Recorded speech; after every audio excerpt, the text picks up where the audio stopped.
By the late spring of 1917, the snows that had covered Petrograd during the February Revolution had melted.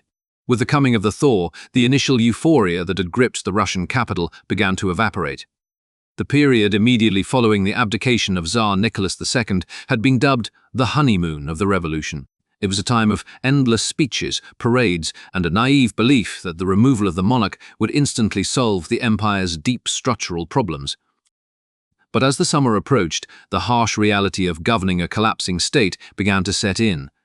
The provisional government, occupying the Mariinsky Palace, found itself trapped in a lethal paradox. The ministers had promised to turn Russia into a liberal democracy, guaranteeing free speech and the rule of law. Yet, they had also promised the Allies, Britain and France, that Russia would honor its treaties and continue to fight the First World War. It quickly became apparent that they could not do both. The war was the engine driving the chaos. It was consuming the country's resources, starving the cities, and radicalizing the soldiers. The people wanted peace and land. The government offered them honor and patience. This disconnect created a vacuum of power. In the factories and the barracks, the orders of the provisional government were increasingly ignored. The real power lay with the Petrograd Soviet of workers' and soldiers' deputies, a rowdy, chaotic assembly that claimed to speak for the masses. The result was a political stalemate known as dual power. The government had authority but no power, while the Soviet had power but refused to govern. Into this unstable environment stepped three men who would define the summer of 1917. One was a socialist lawyer who believed he could save Russia with the power of his voice. The second was a brutal general who believed he could save Russia with the firing squad. And the third was the exile Vladimir Lenin, who was waiting in the shadows for his enemies to destroy each other. This episode chronicles the 3 critical months where the dream of Russian democracy died. It tells the story of a suicidal military offensive, a premature uprising that nearly destroyed the Bolsheviks, and a bizarre military coup that ended up arming the very revolutionaries it was designed to crush. The honeymoon was over. The summer of chaos had begun.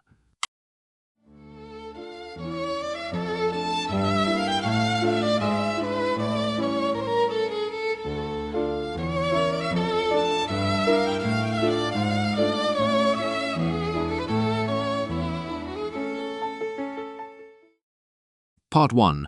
The Kerensky Offensive. In May 1917, the fate of the Russian Empire rested on the narrow shoulders of a 36-year-old lawyer named Alexander Kerensky. He was the newly appointed Minister of War, and without question the most famous man in Russia. In the vacuum left by the Tsar, Kerensky had become the emotional center of the state. He was the only politician who held a high position in both the provisional government and the Petrograd Soviet, making him the essential bridge between the establishment and the streets. Kerensky cultivated a public image that was a carefully constructed blend of revolutionary zeal and military austerity. Although he had never served in the army, he stopped wearing his civilian suits and began dressing in a stark, semi-military tunic with no rank insignia. He wore his hair in a severe crew cut, mimicking the style of a convict or a soldier. Most famously, for much of the summer of 1917, he wore his right arm in a black silk sling. The official explanation for the sling was that he was suffering from bursitis, a painful condition caused by shaking hands with thousands of enthusiastic citizens. However, his cynical detractors in the aristocracy whispered that it was pure theatre, a prop designed to make the young lawyer look like a wounded veteran returning from the trenches.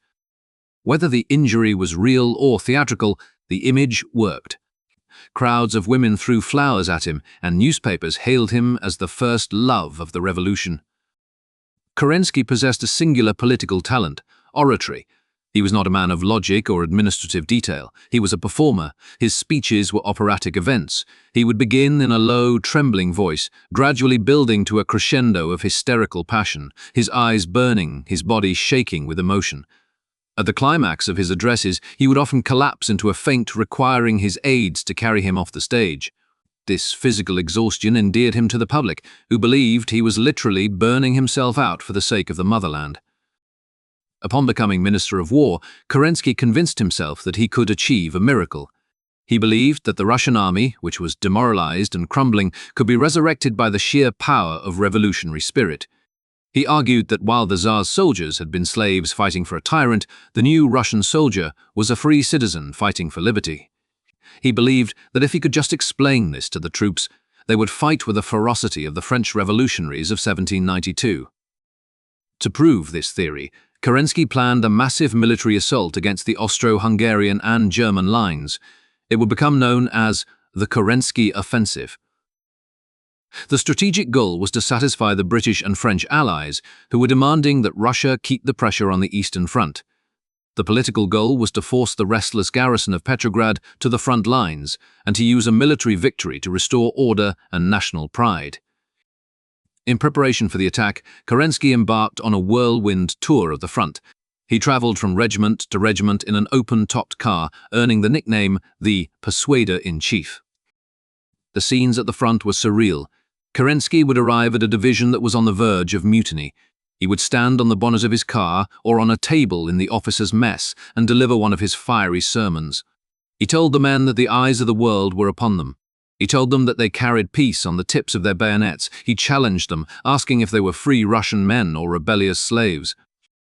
In the moment, the effect was electric. Soldiers would weep, swear loyalty to the provisional government, and carry Kerensky on their shoulders. He would kiss them on the cheeks and pin the Cross of St. George to their chests. But the enthusiasm was shallow. It was a sugar rush that faded the moment the minister's car drove away. The older soldiers, the reservists who just wanted to go home to their farms, looked at the lawyer in the tunic with deep suspicion. The Bolshevik agitators in the trenches asked difficult questions that Kerensky's rhetoric could not answer.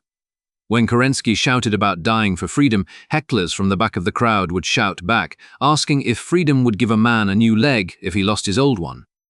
They asked why they should die for a treaty signed by the Tsar.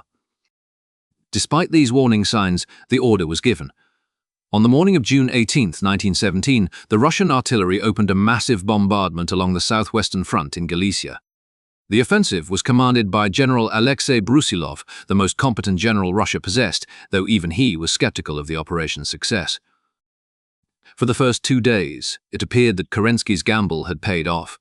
The Russian infantry climbed out of their trenches and stormed the Austro-Hungarian lines. The Austrians, who were just as war-weary as the Russians, broke and ran. The Russian army advanced nearly 40 miles, capturing thousands of prisoners and heavy guns. Telegrams flew back to Petrograd, announcing a glorious triumph. Kerensky declared that the Russian Revolution had passed its baptism of fire. But on the third day, the advance ran into German reinforcements. The German High Command, sensing the danger to their Austrian allies, had moved veteran divisions to the sector.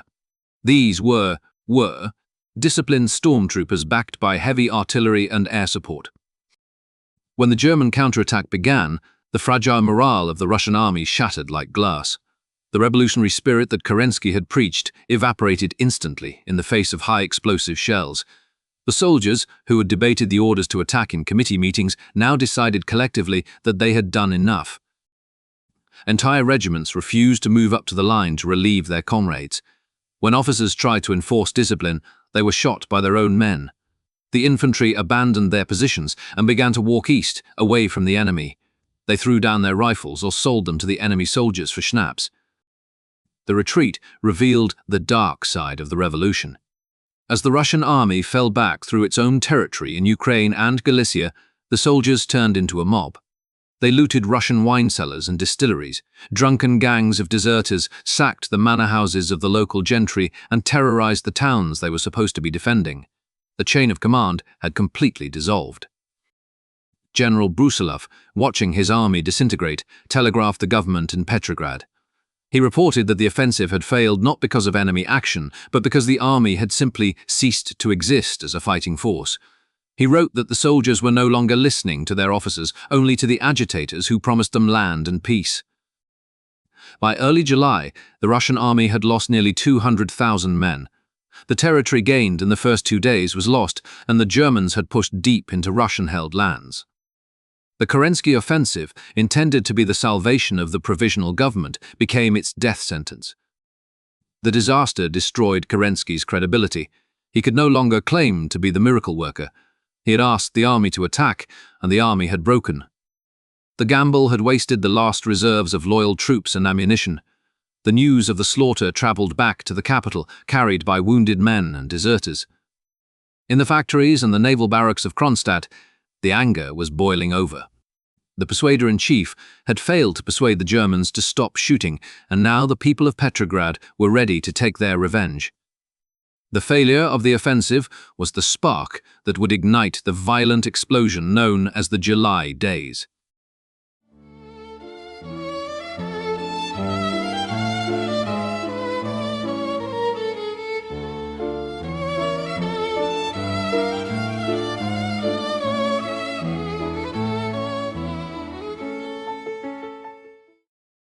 Part 2. Machine guns and haystacks.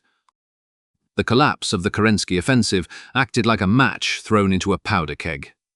In Petrograd, the 1st Machine Gun Regiment was the largest and most heavily armed unit in the garrison. It numbered nearly 10,000 men and possessed hundreds of heavy Maxim machine guns. These soldiers were the radical vanguard of the city. They had grown comfortable in the capital, attending political rallies and listening to Bolshevik agitators who told them that the provisional government was sending them to the slaughter to pay back British loans. On July 1st, the regiment received orders to send 500 machine gun crews to the front to support the crumbling offensive. The soldiers immediately suspected a trap. They believed the government was trying to break up the regiment to remove a political threat. On July 3rd, the machine gunners held a mass meeting. They voted to disobey the order. But they went further. They decided that the time for talking was over. It was time to overthrow the provisional government by force. This uprising, which history calls the July Days, was not planned by the Bolshevik Central Committee. In fact, Vladimir Lenin was not even in the city. He was resting at a dacha in Finland, recovering from exhaustion. The Bolshevik leadership in Petrograd was terrified. They believed an uprising was premature. They argued that while Petrograd was ready for a second revolution, the rest of Russia and the frontline army were not. If they seized power now, they would be isolated and crushed, just like the Paris Commune of 1871. But the machine gunners would not listen. They sent emissaries to the naval base at Kronstadt, an island fortress in the Gulf of Finland. The Kronstadt sailors were the most terrifying force in the Russian Revolution. They were anarchists and radicals who had long ago murdered their officers. They ran their island as an independent Soviet republic. When they heard the call from Petrograd, they mobilized instantly. On the morning of July 4th, a flotilla of tugboats and barges arrived at the Nicholas Bridge in Petrograd. 20,000 sailors disembarked. They were heavily armed, carrying rifles slung upside down over their shoulders and with belts of machine gun ammunition wrapped across their chests. They were joined by the machine gunners and thousands of workers from the Putilov steel plant. It was a terrifying, chaotic army of nearly 500,000 people marching through the streets under black banners that read, "Death to the bourgeoisie." The mob had one destination, the Tauride Palace. This building was the seat of the Petrograd Soviet. The irony of the July Days was that the crowd was not marching to destroy the Soviet, they were marching to force it to take power. The demonstrators wanted to evict the provisional government and hand total control to the socialist leaders of the Soviet. Inside the Tauride Palace, the Soviet leadership was in a state of panic. These leaders were Mensheviks and socialist revolutionaries who believed in working with the middle class. They did not want total power. They were terrified of the mob outside who were screaming for them to become dictators. The situation reached its dramatic peak in the afternoon. The crowd surrounded the palace, chanting, "All power to the Soviets." The Minister of Agriculture, Viktor Chernov, decided to go outside to calm them. Chernov was a founder of the Socialist Revolutionary Party and theoretically a hero to the peasants. He believed his personal prestige would disperse the rioters. He was wrong. As soon as Chernov stepped out onto the columns of the palace entrance, the mob surged forward. A group of angry workers seized him. They dragged the minister down the steps and into the crowd. They tore at his clothes and pushed him toward an open car, intending to kidnap him or perhaps lynch him on the spot. In the midst of this scuffle, a large, burly worker shook his fist directly in Chernov's face.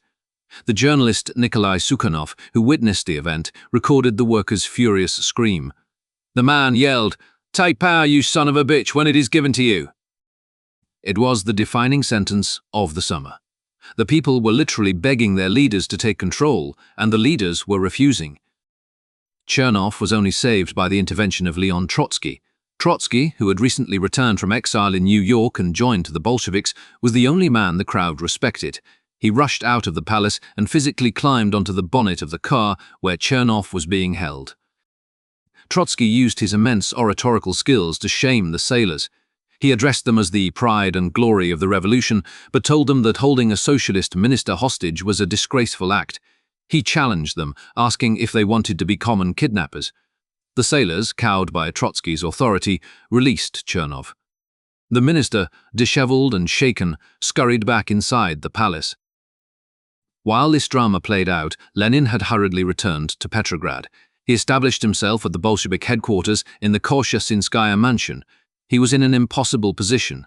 The streets were filled with his supporters demanding revolution, but he knew they did not have enough organization to hold power. He tried to walk a tightrope. He greeted the Kronstadt sailors from the balcony of the mansion, but his speech was short and ambiguous. He told them he was confident of ultimate victory, but stopped short of giving the order to storm the government buildings. The crowd, confused by the lack of clear direction from the Bolsheviks, began to lose energy. They had marched, they had shouted, but nobody had told them what to do next. Then, nature intervened. A massive thunderstorm broke over Petrograd. Torrential rain lashed the streets. The demonstrators, soaked to the bone and leaderless, began to drift home. The insurrection ultimately fizzled out because of indecision and rain.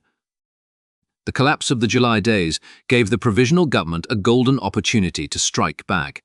For months, they had held a devastating secret in their files, waiting for the right moment to use it. On July 5th, the Minister of Justice, Persuader-in-Chief, leaked a set of documents to the press. The newspapers published sensational headlines claiming that Vladimir Lenin was a German spy. They detailed the financial transactions of Alexander Pavus and the journey of the sealed train. They alleged that the Bolshevik Party was being funded by German gold to sabotage the Russian war effort. The impact was immediate and nuclear. The neutral troops in the garrison who had sat out the riots were enraged. They could tolerate radicals, but they would not tolerate traitors. The public mood swung violently against the Bolsheviks. Crowds attacked anyone who looked like a Lenin supporter. The government issued warrants for the arrest of Lenin, Trotsky, and Grigory Zinoviev. Troops loyal to the government stormed the Koshya-Sinskaya mansion, smashing the printing presses of the Bolshevik newspaper Pravda. Lenin was now a hunted man. He faced a critical decision. Should he surrender and stand trial to prove his innocence, or should he flee? His colleagues, including Trotsky, initially suggested he should face the court. Lenin disagreed. He argued that there would be no trial, only a prison murder. He famously said, "This is not a court of law. It is an episode in a civil war." Lenin decided to vanish. On July 9th, he left his safe house in Petrograd. He was accompanied by Grigory Zinoviev. They headed north, toward the wilderness near the border with Finland. They eventually found refuge near the village of Razliv, about 20 miles from the capital. A sympathetic factory worker named Nikolai Yemelyanov agreed to hide them.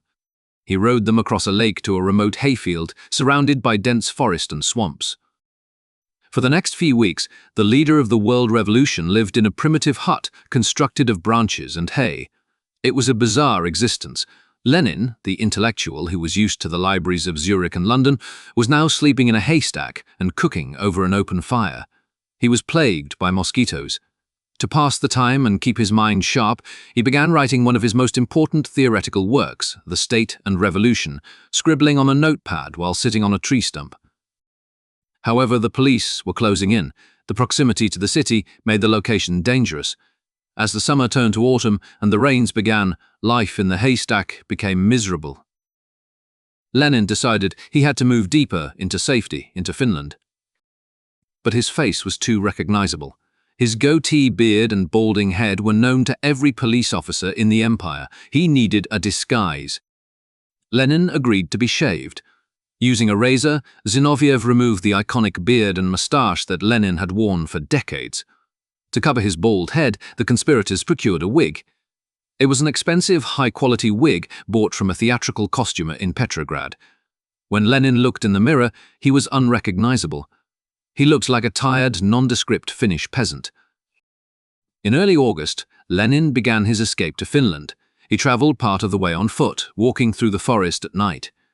For the train journey across the border, he disguised himself as a fireman on a locomotive. He shoveled coal into the furnace, his face blackened with soot, while the police inspected the passenger carriages just a few feet away. He successfully crossed into Finland, moving from safe house to safe house in Helsinki and Viborg. From his exile, he watched the news from Petrograd with obsessive intensity. The Bolshevik party appeared to be destroyed. Trotsky was in Kresty prison. The newspapers were celebrating the restoration of order. To the outside observer, it seemed that the radical phase of the revolution was over. Alexander Kerensky became the prime minister, styling himself as the savior of the nation. But Lenin, sitting in his Finnish hideout, realized something that Kerensky missed. The fundamental problems, the war and the land, had not been solved. The pendulum had swung to the right, but gravity would eventually pull it back. And when it did, Lenin and his shaved face would be ready. The summer chaos had cleared the board of the moderates. The final confrontation was now between the two extremes, the Bolsheviks and the generals. And the general chosen to restore order was a man who famously had the heart of a lion and the brain of a sheep.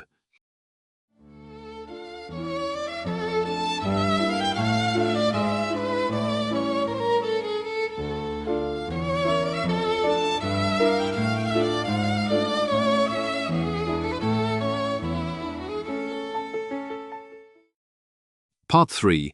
The General with the Heart of a Lion. With the Bolsheviks driven underground and Lenin hiding in a haystack, the political pendulum of the Russian Revolution swung violently to the right. For the wealthy industrialists, the landowners and the army officers, the crushing of the July days was a moment of immense relief. They had watched with horror for months as the country slid toward anarchy. Now, they believed, was the time to stop the slide. They did not want more speeches about liberty. They wanted order. They wanted a strong hand to discipline the workers and force the soldiers back into the trenches. Alexander Kerensky, now the Prime Minister, understood this shift in the wind. He knew that to survive, he had to prove to the establishment that he could be tough. He needed a military commander who was popular with the troops and ruthless enough to restore discipline, but who would remain loyal to the democratic government. He believed he had found his man in General Vladimir Kornilov. Kornilov was a unique figure in the Russian High Command. Unlike most of the generals, he was not a refined aristocrat from St. Petersburg. He was the son of a Siberian Cossack and a mother of Mongol descent. He had high cheekbones, narrow eyes, and a small, wiry frame. He was a soldier's soldier, a man of simple tastes and immense physical courage. He had become a national hero in 1916. After being wounded and captured by the Austrians, he had staged a daring escape from a prisoner of war camp, walking hundreds of miles across the Carpathian Mountains to reach Russian lines. His bravery was unquestionable. However, his political acumen was non-existent. His former superior, General Mikhail Alexeyev, famously summed him up with a devastating phrase. Alexeyev said that Kornilov had the heart of a lion, but the brain of a sheep. Kornilov viewed politics with the simplicity of the barracks. He believed that the source of Russia's problems was the Petrograd Soviet. He saw the socialists as German agents and the soldiers' committees as a cancer destroying the army. When Kerensky appointed him supreme commander of the Russian army in July 1917, Kornilov accepted, but he laid down strict conditions. He demanded the restoration of the death penalty for soldiers at the front. He demanded that the government militarize the railways and the war industries, effectively banning strikes. He demanded that the politicians stop interfering with military appointments. In short, he demanded the framework of a military dictatorship, with himself at the top of the army and Kerensky at the top of the civil administration. Kerensky agreed to these terms in principle, hoping to use Kornilov as a sledgehammer to crush the Bolsheviks. But a deep paranoia began to grow between the two men. Kerensky, the socialist lawyer, regarded Kornilov as a potential Napoleon who wanted to overthrow the revolution. Kornilov, the Cossack warrior, regarded Kerensky as a weak, effeminate chatterbox who was too afraid to do what was necessary. This mutual suspicion was transformed into a catastrophe by the intervention of a man named Vladimir Lenin. Lvov was a minor conservative politician, a former member of the Duma who had convinced himself that he was destined to save Russia. In late August, he appointed himself as a secret mediator between the Prime Minister and the general. He traveled between Petrograd and the military headquarters at Mogilev, carrying messages that he largely invented himself. The resulting crisis was a comedy of errors with tragic consequences. On August 24th, Lvov met with Kornilov at headquarters. He told the general that Kerensky was willing to hand over power to a military dictatorship to save the country from the Bolsheviks. He asked Kornilov to send a reliable army corps to Petrograd to protect the government during this transition. Kornilov, believing that Kerensky was finally asking for help, agreed. He ordered his troops to prepare for a march on the capital. He told Lvov that he would accept the title of supreme ruler and that Kerensky could serve as his Minister of Justice. Lvov then hurried back to Petrograd on August 26th. He marched into Kerensky's office in the Winter Palace and delivered a completely different message. He told Kerensky that General Kornilov was demanding the Prime Minister's immediate resignation. He said that Kornilov intended to march on the capital, arrest the government, and establish a dictatorship. He even warned Kerensky that if he went to headquarters, Kornilov would likely have him assassinated. Kerensky was stunned. He already feared a coup, and now his worst nightmare seemed to be coming true. However, before taking action, he decided to confirm the story. He invited Lvov to meet him at the telegraph office in the Winter Palace later that evening to communicate directly with Kornilov. The conversation that took place over the Hughes teletype machine on the evening of August 26th is one of the most bizarre in diplomatic history. It was a conversation of fatal ambiguity. Kerensky, pretending to be Lvov, typed a message to Kornilov. He asked simply if the general confirmed the proposal that had been brought by Lvov. Kornilov, sitting in Mogilev, assumed that the proposal referred to his agreement to send troops to protect the government. He typed back a single word, yes. Kerensky looked at the ticker tape. In his mind, the general had just confessed to treason. He had just confirmed that he demanded the Prime Minister's resignation and was marching on the capital to seize power. Kornilov, on the other end of the line, added that he hoped Kerensky would come to headquarters soon. Kerensky read this as a trap to lure him to his death. The misunderstanding was total. Kerensky rushed back to his cabinet and declared that Kornilov was a traitor. He demanded emergency powers to save the revolution from a right-wing counter-revolution. He sent a telegram to Mogilev relieving Kornilov of his command and ordering him to return to Petrograd immediately. When Kornilov received this telegram on August 27th, he was dumbfounded. He had spent the last few days mobilizing troops because he thought the Prime Minister had asked him to. Now he was being fired and branded a traitor for doing exactly what he had been told. Kornilov exploded with rage. He concluded that Kerensky was not just weak, but that he was being held hostage by the Bolsheviks and the German spies in the Soviet. The general, with the heart of a lion, decided that if he was going to be accused of rebellion, he might as well rebel. He issued a proclamation to the Russian people. It was written in the hysterical language of a man who believed the end of the world was approaching. He declared that the provisional government was acting under the pressure of the Bolshevik majority in the Soviets. He claimed that the government was planning to surrender the country to Germany. He swore that he, General Kornilov, had no ambition for power, but was forced to intervene to save the dying land. He ordered the 3rd Cavalry Corps to advance on Petrograd. At the head of this force was the Savage Division. This was a unit composed of Muslim tribesmen from the Caucasus Mountains, Chechens, Ingush, and Dagestanis. They were famous for their ferocity, their distinctive fur hats, and their inability to speak Russian. The psychological impact of sending such a force against the capital was deliberate. Kornilov intended to terrify the revolutionary city into submission. In Petrograd, the news that the Savage Division was approaching caused absolute panic. The stock market crashed. The shopkeepers boarded up their windows. The middle classes, who had clamored for order just days before, suddenly realized that a civil war was about to erupt on their doorsteps. Kerensky sat in the Winter Palace, isolated and terrified. He looked at his military maps and realized the terrible truth. He had no loyal troops. The officers of the garrison supported Kornilov. The regular soldiers were unreliable. The only people in Petrograd who were willing to fight and die to stop a right-wing military dictator were the radical workers and the socialists. Kerensky faced a choice that would seal his fate. To save himself from the general, he would have to turn to the very people he had crushed in July. On August 27th, the Prime Minister sent a message to the Petrograd Soviet. He asked for their help.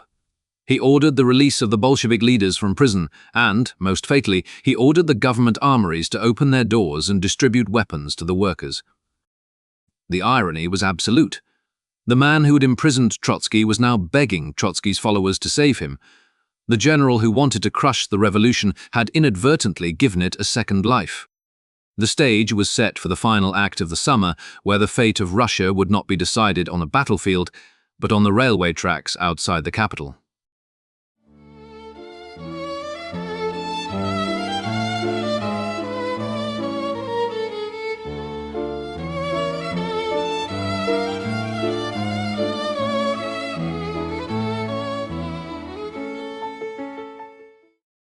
Part 4. The Kornilov Affair. On August 27, 1917, the citizens of Petrograd woke up to a nightmare. The telegraph lines were buzzing with the news that the 3rd Cavalry Corps was advancing on the capital. At the head of this column was the Savage Division, a unit of Muslim horsemen from the Caucasus famously indifferent to Russian politics and fiercely loyal to their commanders. The rumors in the streets were apocalyptic. People whispered that General Kornilov had given orders to hang every member of the Soviet and to decimate the working-class districts with artillery. The middle-class residents, who days earlier had prayed for a strong man to restore order, now realized that a civil war fought inside a city of 2 million people would not spare anyone. In the Winter Palace, Prime Minister Alexander Kerensky was facing the collapse of his authority. He sat in the vast, ornate malachite room looking out at the palace square. He was totally isolated. His telegrams to the frontline generals asking for support were met with silence. The officer corps of the Russian army had sided with Kornilov. They viewed Kerensky as the man who had ruined the army with his liberal reforms, and they were content to sit back and watch him fall. Kerensky realized that he had no loyal troops to defend the government. The Petrograd garrison was demoralized and unreliable. The police force had been destroyed in February. The only people in the city who had the will and the organization to fight a right-wing military coup were the radical socialists, the very people Kerensky had thrown into prison during the July days. Swallowing his pride and arguably signing the death warrant of his own government, Kerensky turned to the Petrograd Soviet for help. He authorized the creation of a new body called the Committee for Struggle Against Counter-Revolution. This committee was ostensibly a multi-party organization, but in reality it was dominated by the Bolsheviks. They were the ones with the discipline and the street-level networks necessary to mobilize a defense. Then, Kerensky made the fatal decision. He ordered the government arsenals to open their doors. Trucks loaded with crates of rifles and ammunition were driven to the working-class districts. Boxes of grenades were unpacked in the factory yards. In a matter of 48 hours, the provisional government handed out 40,000 rifles to the workers of Petrograd. The Red Guard, which had been a shadowy, semi-illegal militia since February, was suddenly transformed into a state-sanctioned paramilitary force. The Bolshevik leaders, who had been in hiding, emerged from the shadows. Leon Trotsky was released from the Kresty prison on bail. He went straight from his cell to the Committee for Struggle, where he began directing the defense of the city. The Bolsheviks were no longer German spies and traitors. They were now the saviors of the revolution, armed by the very man they intended to overthrow. While the workers built barricades and dug trenches on the outskirts of the city, the battle against Kornilov was actually being fought miles away on the railway tracks. The Russian railway network was controlled by a powerful trade union known as Vikzel. The railway workers were staunchly socialist. When they received the order to transport Kornilov's troops to Petrograd, they simply refused. The advance of the 3rd Cavalry Corps ended in a logistical swamp. Trains carrying artillery and cavalry horses were diverted onto wrong lines. They were sent into dead-end sidings in the middle of forests. Signals were changed to show red lights that never turned green. Engines mysteriously broke down, or the water supplies for the locomotives were found to be empty. Kornilov's army was strung out along hundreds of miles of track, isolated and immobile. And then, the second weapon of the revolution was deployed, the agitator. As the troop trains sat idle in the countryside, they were approached by delegates from the Petrograd Soviet. Instead of liberals in suits, they were fellow soldiers and workers. They walked up to the tracks and began to talk to Kornilov's men. The commander of the advance guard, General Krimov, watched helplessly as his army evaporated. The Bolsheviks had pulled off a masterstroke of propaganda with the Savage Division. They had found a delegation of Muslim revolutionaries, grandsons of the famous Chechen rebel Shamil, and sent them to meet the cavalry. These delegates spoke to the Savage Division in their own languages. They explained that there was no riot in Petrograd. They told the tribesmen that they were being used by the officers to restore the Tsar and to crush the freedom of the common people. They asked the cavalrymen why they were marching to kill their own brothers. The effect was instantaneous. The Savage Division, which Kornilov had counted on because they supposedly did not understand Russian politics, instituted a sovereign revolutionary committee. They hoisted a red flag over their commander's train car. They arrested their own officers. General Krimov realized that he was a commander without an army. He was summoned to Petrograd to meet with Kerensky. The meeting was violent. Kerensky demanded an explanation. Krimov accused Kerensky of betrayal. After the meeting, General Krimov went to the apartment of a friend, wrote a letter to Kornilov, and shot himself in the chest. The Kornilov Affair was over. Not a single shot had been fired in anger. The coup had been defeated by railway switches and speeches. On September 1st, General Kornilov was arrested at his headquarters in Mogilev. He surrendered quietly, still insisting that he had only been trying to save Russia. He was imprisoned in a monastery in Baikov, along with several other generals who had supported him. Alexander Kerensky declared victory. He appointed himself the new supreme commander of the army. He proclaimed Russia to be a republic, finally severing the legal link to the monarchy. But his victory was a mirage. In reality, the Kornilov Affair had destroyed the provisional government. Kerensky had alienated the entire right wing of Russian society. The officers, the landowners, and the business elite looked at him with hatred. They believed he had betrayed Kornilov to save his own skin. In the coming months, when the Bolsheviks finally came for Kerensky, the army would not lift a finger to save him. Simultaneously, Kerensky had lost the left. The workers and soldiers knew that the Prime Minister had conspired with Kornilov before turning against him. They viewed him as a double dealer, a man who would flirt with a military dictatorship. The only true winners of the summer were the Bolsheviks. They had been rehabilitated, their leaders were out of prison, their prestige was sky high because they had led the defense of the capital, and most importantly, they still had the guns. When the crisis passed, the provisional government asked the workers to return the 40,000 rifles they'd been issued. The workers simply laughed. The Red Guard kept their weapons. The balance of power in the streets had shifted decisively. The monopoly on violence no longer belonged to the state, it belonged to the party of Lenin. The political landscape transformed overnight. In the elections for the Petrograd Soviet in early September, the Bolsheviks won a majority for the first time. Leon Trotsky was elected chairman of the Soviet, the same position he had held in 1905. The slogan, "All power to the Soviets," was no longer a theoretical demand. It was a practical possibility. Far away in Finland, Vladimir Lenin watched these events with a cold, analytical eye. He was still in hiding, moving between safe houses in Helsinki and Viborg, fearing that the order for his arrest was still valid. But he saw clearly what his colleagues in Petrograd were hesitating to admit. He saw that the government was paralyzed. He saw that the army was neutral. He saw that the workers were armed. The conditions for an insurrection, which had been missing in July, were now perfectly aligned. Lenin sat down at his desk and began to bombard the Central Committee in Petrograd with letters. His writing became increasingly urgent, underlining words with thick strokes of his pen. He argued that waiting for elections or a democratic congress was idiocy. The time for speech-making was over. In one of his most famous missives from this period, he laid out the situation with brutal clarity. He wrote, "The crisis is ripe. The whole future of the Russian Revolution is at stake. The honor of the Bolshevik Party is in question. To wait would be a crime." He concluded with a sentence that would drive the events of the next episode. He wrote, "History will not forgive us if we do not take power now." The summer of chaos had burned away the middle ground. There were no longer any moderate options left for Russia. The choice was now between a military dictatorship, which had just failed, and a socialist dictatorship, which was about to be born. As the autumn leaves began to fall in Petrograd, the stage was set for Red October.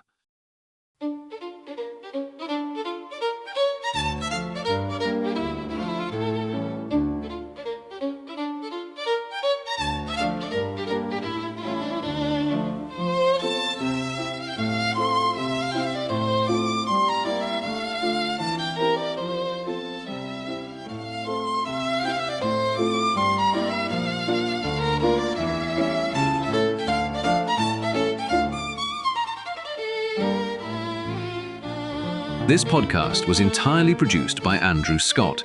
If you have any suggestions for topics or improvements, please get in contact.